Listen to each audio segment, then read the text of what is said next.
दोस्तों, जय माता दी। मैं रूबी आपके अपनी यूट्यूब चैनल गांव की मानसी में आप सभी का बहुत बहुत बहुत सारा स्वागत करती हूं। उम्मीद करती हूं आप लोग एकदम स्वस्थ होंगे और मस्त होंगे और होली की तैयारियां कर रहे होंगे।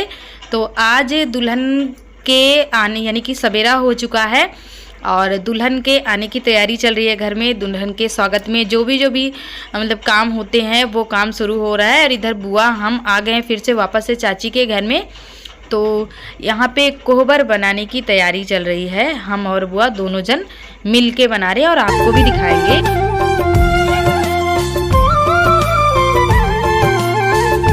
तो आते ही सबसे पहले हमने चाची से वाइट सीमेंट पूछा, तो चाची ने बताया कि वाइट सीमेंट रखा हुआ है बाथरूम के ऊपर टाड़ पे। तो वहाँ से हमने वाइट सीमेंट निकाल लिया और ये मग लिया है। इसमें आधा मग हमने वाइट सीमेंट गाढ़ा गाढ़ा सा घोल लिया है और यहाँ पे सबसे पहले दीवार में पोतेंगे। और ये वाला रूम प्लास्टर नहीं है और आगे के जो रूम है वो सब प्लास्टर है, उसमें टाइल्स वगैरह लगी हैं। तो ये थोड़ा सा खुरदुरा है, तो वो वाइट सीमेंट जो है वो लगाते नहीं बन रही है। लेकिन मैंने ब्रश लिया है और ट्राई कर रही हूँ, देख रही हूँ जब हो रहा है कि नहीं हो रहा है।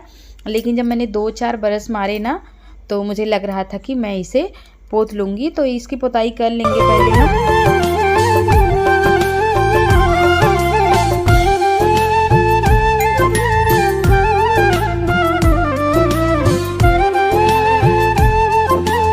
इससे पहले छोटी सिस्टर की शादी हुई थी, तो उसकी शादी का ये कोहबर है। और एक दूसरे की शादी का एक दूसरे में नहीं चलता है, सबका नया होना चाहिए और अनूठा होना चाहिए। तो जो छोटी सिस्टर थी ना, उसकी शादी का ये बना हुआ था, 3-4 साल का हो गया होगा, वैसा का वैसा ये बना है। तो इसीलिए इसको हम पोताई कर रहे हैं, नहीं तो पोताई करने की कोई ज़रूरत नहीं थी। तो इसको हमने पोत दिया है और नीचे जो वाइट सीमेंट गिर गया है इसको भी अच्छे से पोंछ देंगे।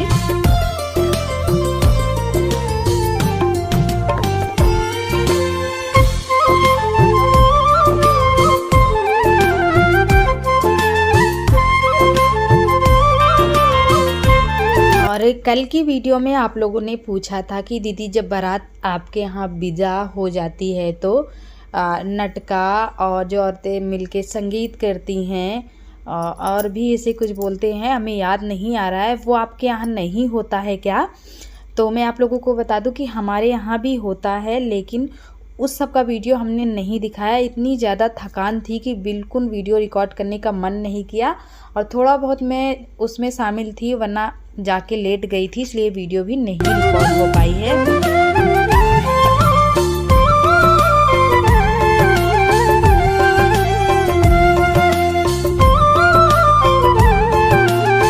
दीवार को तो हमने वाइट सीमेंट से पोत दिया और नीचे जितना वाइट सीमेंट गिरा था उसको भी हमने लगे हाथ तुरंत साफ़ कर दिया है, क्योंकि वाइट सीमेंट जब जम जाता है ना फिर जल्दी से छूटता नहीं है। और यहाँ पे बुआ है, मुझे बताती जा रही है, क्योंकि इन सब के बारे में मुझे बहुत कम जानकारी है। हालांकि मैं अपने घर में वहाँ मायके में कई जन के शादी में कोहबर बना चुकी हूँ, इसीलिए बुआ मुझे पकड़ के लेके आई है यहाँ पे कि चलो तुम ही बनाओ, क्योंकि तुम्हें आता है। और नाम वगैरह भी लिखना था तो बुआ लिख नहीं सकती हैं, इसलिए मुझे पकड़ के लाई हैं।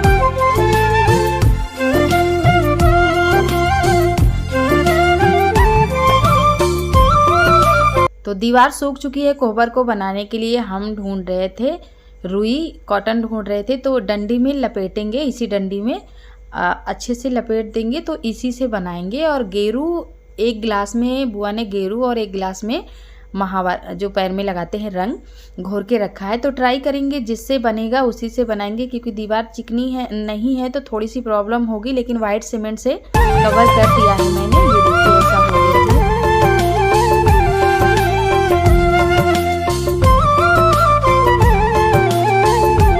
पहले तो हमने गेरू से ट्राई किया, पर गेरू से ठीक नहीं लग रहा था, क्योंकि पुराना वाला भी गेरू से था। तो फिर हमने लाल रंग से, पिंक कलर आ रहा है ये, तो इसे बना दे रहे हैं कोहबर को। और दुल्हन जैसे ही घर में आएगी उसका पहले गृह प्रवेश किया जाएगा और फिर तुरंत उसे इसी रूम में लाया जाएगा, बाती मिलवाई जाएगी कोहबर में। एक तरफ दूल्हा का चित्र बनेगा और एक तरफ दुल्हन की चित्र, मतलब इनकी छवि हम अपने दिल में रख के बनाते हैं कि ये इनकी छवि है और ये दूल्हा की और ये दुल्हन की छवि है।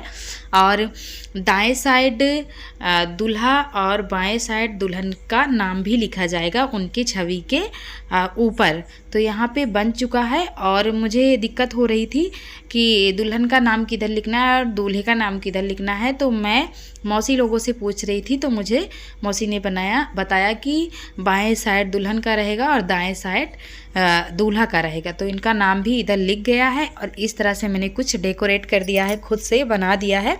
और इससे पहले जो सिस्टर का बना था ना यहाँ पे कोहबर, तो वो तो कवर हो गया, आप लोग देख ही रहे हैं। और उसकी शादी में उस टाइम मैं व्लॉगिंग नहीं करती थी और शादी में ठीक से शामिल भी नहीं हो पाई थी, क्योंकि उस टाइम जो नन्ही कली संस्था चलती है ना, मैंने उसमें पेपर दिया था और पास हो गई थी। तो उसमें मेरी 3 दिन की ट्रेनिंग चल रही थी। तो शादी के पहले तो मैं आ गई थी, लेकिन बारात के एक दिन पहले आई थी। बारात, सिलमायन, बारात और विदाई के दिन 3 दिन मेरी ट्रेनिंग चली थी। तो मैं ठीक से कोई चीज़ देख भी नहीं पाई थी। उस टाइम मैं इतनी ज़्यादा थकी होती थी कि मुझे खाने तक का होश नहीं होता था। सुबह 9 बजे से 5 बजे छूटती थी। तो इस सिस्टर का जो शादी था वो मैं ठीक से देख ही नहीं पाई थी। और ये भाई की शादी अच्छे से एंजॉय कर रही हूँ और आप लोगों को दिखा रही हूँ। उस टाइम ब्लॉगिंग भी नहीं करती थी मैं। तो वहाँ का काम निपटा के आ गए हैं घर पे। और ये हमारी जो भाभी है ना, चमक चलो हीरोइन वाली भाभी हमारी जा रही है अपने मायके। हमारा भाई लेके जा रहा है छोड़ने के लिए, क्योंकि दुल्हन को आने में काफ़ी टाइम लगेगा और सुबह के 8:30 बजे का टाइम हो रहा है। फ़ोन करके पता चला कि अभी विदाई का कोई प्रोग्राम ही नहीं है, शादी की जो रस्में हैं वही चल रही है। तो फिर भाभी अपने मायके जा रही हैं और बुआ भी जाएंगी अभी, और हमें भी जाना है क्योंकि अब तो होली आ गई है, घर जाना ही पड़ेगा। तो देखते हैं, अगर वेट करेंगे 2-3 घंटे, अगर दुल्हन आ जाएगी तो आपको भी वीडियो दिखा देंगे, नहीं आ पाएंगी तो दिखाएंगे भी नहीं।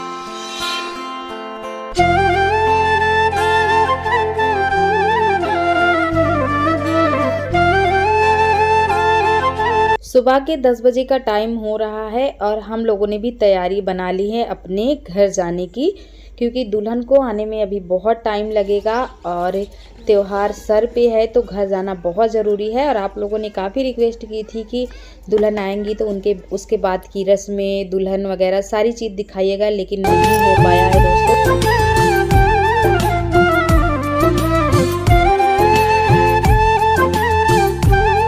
मैंने भी बहुत कोशिश की कि दुल्हन की विदाई जल्दी हो जाए तो आप लोगों को वीडियो दिखा करके तभी जाऊंगी घर, लेकिन नहीं हो पाया। बहुत ज़्यादा परेशान हुई, मतलब दुख भी है मुझे इस बात का कि आप लोगों ने कहा और मैं दिखा नहीं पाई, तो हम खुद ही नहीं देख पाए। तो जब हम रहते तो आपको भी दिखाते। तो अभी घर जाने की तैयारी हो गई है, नहा धो लिए हैं, अभी तो तैयार कर रहे हैं। बुआ जा रही है तो बुआ के साथ ही हम जाने वाले हैं।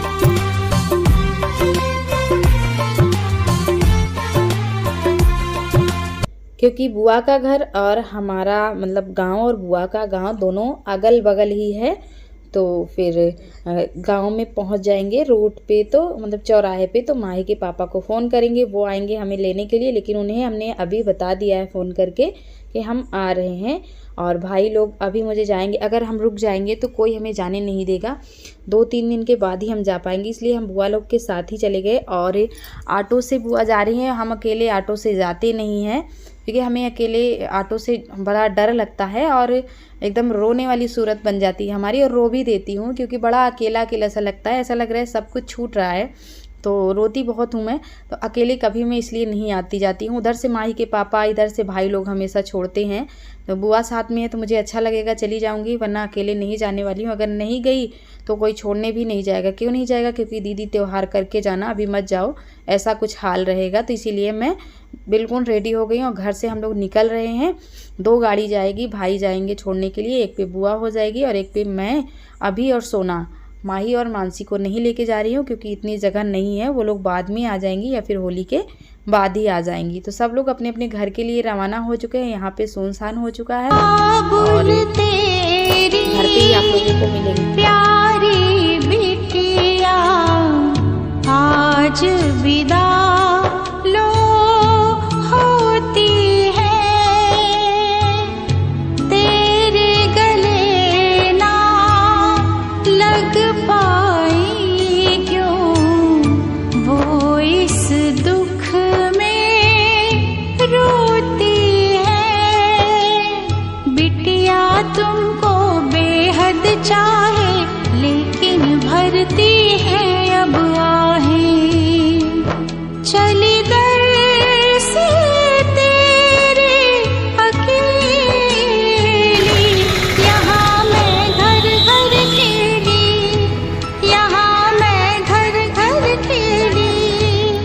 और हम आ गए हैं मतलब रोड पे, जहाँ पे गाड़ी वगैरह मिलती है। तो थोड़ा सा इमोशनल भी हो रही थी और अजीब सा लग रहा था, लेकिन जाना तो है, जाने का मन नहीं कर रहा था। कई दिन तक रुक जाओ तो फिर यही होता है, जाने का बिल्कुल मन नहीं करता है। और बस यहाँ पे हम लोग ऑटो का वेट कर रहे हैं और भाई लोगों को हमने भेज दिया है। वो लोग खड़े थे कि हम लोग ऑटो पे बैठ जाएं, फिर वो लोग जाए। तो हमने कहा कि तुम लोग जाओ और धूप है तो कब तक वेट करोगे, कोई ना कोई गाड़ी तो आ जाएगी। वैसे बहुत जल्दी मिलती है पर थोड़ा सा टाइम लग रहा है।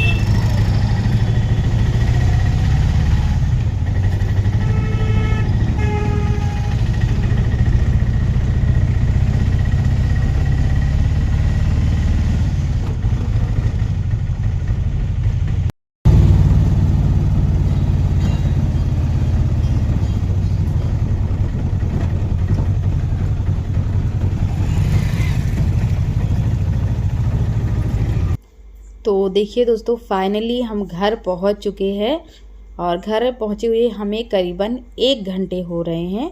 तो दोपहर के 1 बज गए हैं, 1 डेढ़ बज गए हमें घर आते आते। 2 भी बज रहा होगा पर हमें ठीक से आइडिया नहीं है, पर कुछ ऐसा ही टाइम हो रहा है। तो थोड़ी देर तो हमने आराम किया, फिर उसके बाद घर में झाड़ू वगैरह लगाया क्योंकि घर में कोई था नहीं, तो घर बहुत गंदा पड़ा था। और माही के पापा मतलब घर अभी सुबह से कुछ खाए नहीं थे। मैंने उनको बता दिया कि मैं आ रही हूँ, तो उन्हें लगा कि जल्दी आ जाएगी तो कुछ बन जाएगा खाने के लिए, तो टाइम लग गया। तो सबसे पहले यहाँ पे हम किचन की अच्छे से मैंने सफाई कर दी और सफाई करने के बाद बर्तन वगैरह धोया, सारा कुछ साफ़ किया। और फिर यहाँ मैंने गैस जला दिया। फ्रिज खोल के देखा तो फ्रिज पे मटर रखी हुई थी, जब हम गए थे तब की मटर रखी हुई थी। तो हमने दिमाग मतलब आइडिया लगाया कि क्या बन सकता है इतनी जल्दी। फिर हमने कहा चलो तहरी बना लेते हैं। तो चावल को हमने पहले से धो के रख दिया है और इधर प्याज काट ले रहे हैं, तो फटाफट से तहरी बन जाएगी हमारी। और गरम मसाले जो साबुत वाले होते हैं वही हमने डाला है, टमाटर वगैरह डाल के गला लेंगे और फटाफट से हमारी तहरी बन जाएगी। और फिर उसके बाद सब लोग खा लेंगे, दोबारा से खाना पीना हो जाएगा, फिर बर्तन वगैरह धो देंगे। तो मटर ना काफ़ी ठंडी थी तो हमने इसको निकाल के रख दिया था और नॉर्मल पानी में डाल दिया था ताकि इसका जो इतना कोल्ड है निकल जाए। और हल्दी वगैरह डाल के नॉर्मल तरीके से इस तरह से हमने बना लिया। लहसुन और अदरक का पेस्ट भी हमने डाल दिया है, तो बगैर मतलब किसी मसाले के, पीसे हुए मसाले के काफ़ी अच्छी बनती है। थोड़ा सा हमने गरम मसाला भी डाल दिया है। देखिए तहरी बनके कंप्लीट हो गई और सब लोग खा भी रहे हैं।